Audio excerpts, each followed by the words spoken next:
Welcome to the Putting the Teacher in the Driver's Seat tutorial. Perhaps you've just learned that you have a student with complex needs.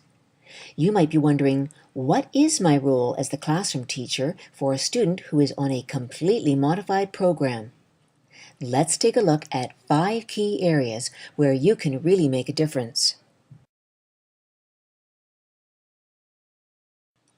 Classroom teachers need to provide in-service to classmates through both formal presentations and informal explanations as situations spontaneously arise. Sometimes teachers invite school therapists or the student's family to come and talk about the student or demonstrate the use of some of the student's equipment.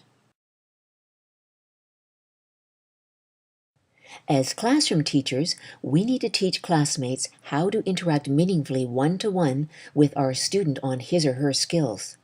How do we do this? We can take advantage of opportunities to demonstrate how our student might make choices or participate using some other skills. After modeling how to offer a choice, get classmates to try doing a similar activity, giving lots of positive feedback to the peer. If the technique needs some work, let the classmate know and have them try again.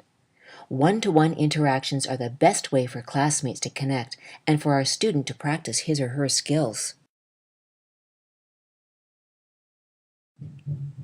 Your student is working on skills that will help increase participation and quality of life.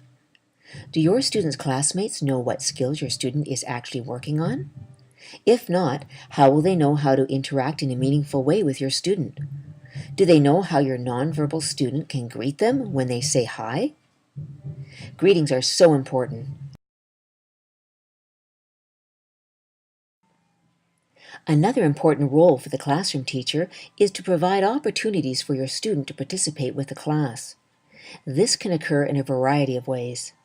Small groups are especially good to reinforce meaningful interactions, such as this reading group. Students who need extra help on a skill can work with your student who would be working on a different but parallel skill.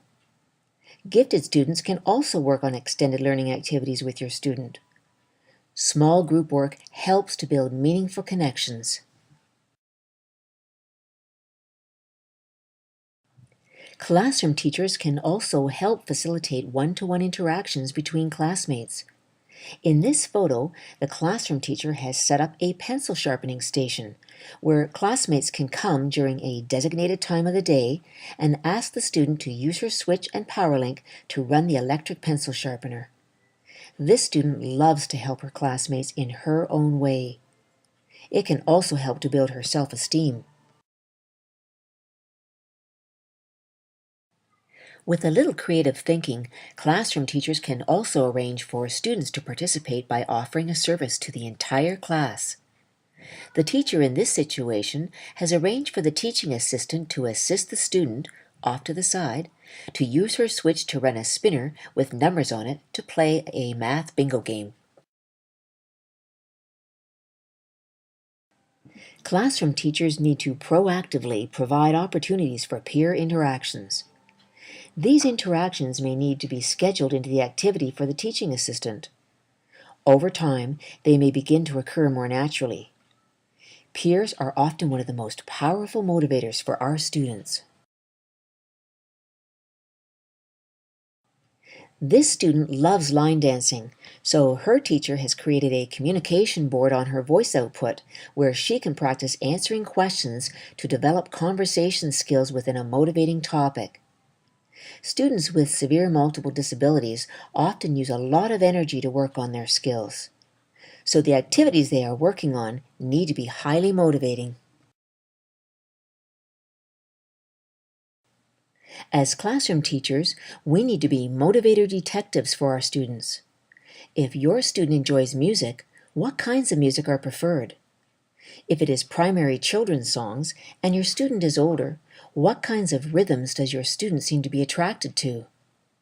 Let's look for similar components in more age-appropriate music.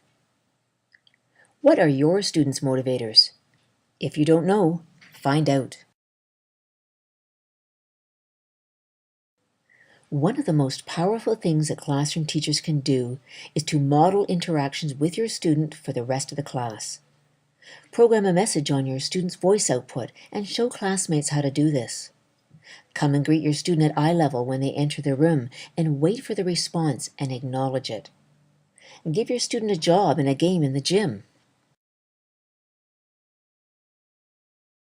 By interpreting the student's communication, a teacher can let classmates know how the student is communicating, as we can see in this next video.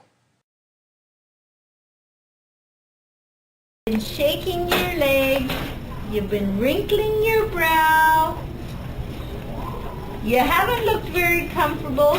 I wonder, are you telling me that you're uncomfortable? Yes or no? Which is it? That's a yes. Yes. Okay. As we saw in the last video, when classroom teachers verbalize out loud what they see or hear their student doing and what they think they are communicating, they are giving a strong message to the class that their nonverbal classmate is a communicator.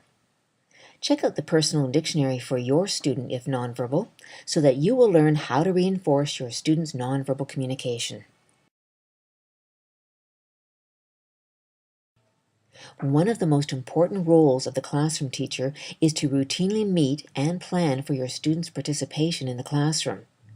There are lots of ways for your student to participate in a parallel way through modified classroom activities. Check out the PISP website for handouts and visual examples, particularly in participation kits. Go to Academic and click on Modifications for a particular subject area. Classroom teachers can help plan modified participation for students in a variety of ways. Here are just a few examples. Without some sort of ongoing planning, it is difficult for teaching assistants to help their students participate in any way that is truly meaningful.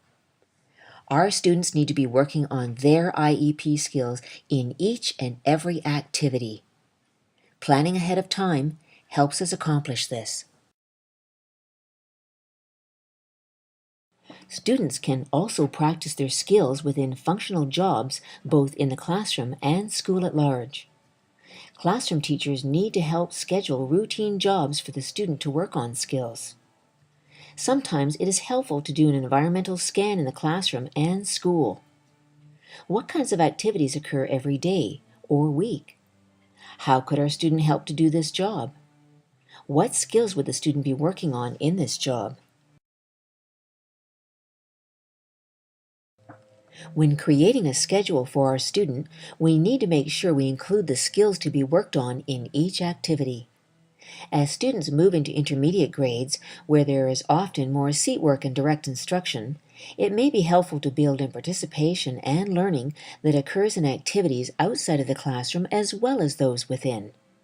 High school schedules often reflect learning within electives, which are usually more motivating, as well as activities within the community to prepare for adulthood. By using sponges strapped onto her hands instead of using paintbrushes, this fine motor task involves larger and less detailed movements. Classroom teachers also need to be involved in the assessment and reporting process for all of their students. Classroom teachers can provide anecdotal information on how the student interacts with peers or a favorite activity. If the classroom teacher has taken the opportunity to work with a student on some of the skills such as making choices, switch work, or greetings, this helps the teacher to offer valuable input as well. Data collection can occur very quickly and informally, as we can see here. Your student might be working on similar skills such as choice making or switch work for a while. So how can you see progress for your student? Progress can be observed in some of the following ways. Each skill or IEP objective should be written so that you are clear about what you are actually measuring for progress for your student. If it is not clear to you, then it is not likely clear to your teaching assistant.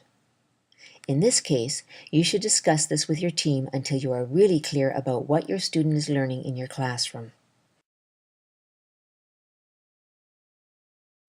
We've talked about 5 areas where classroom teachers can really make a difference in their students' lives. What is the role of the classroom teacher? Arrange for in-service to classmates so they know how to interact with your student.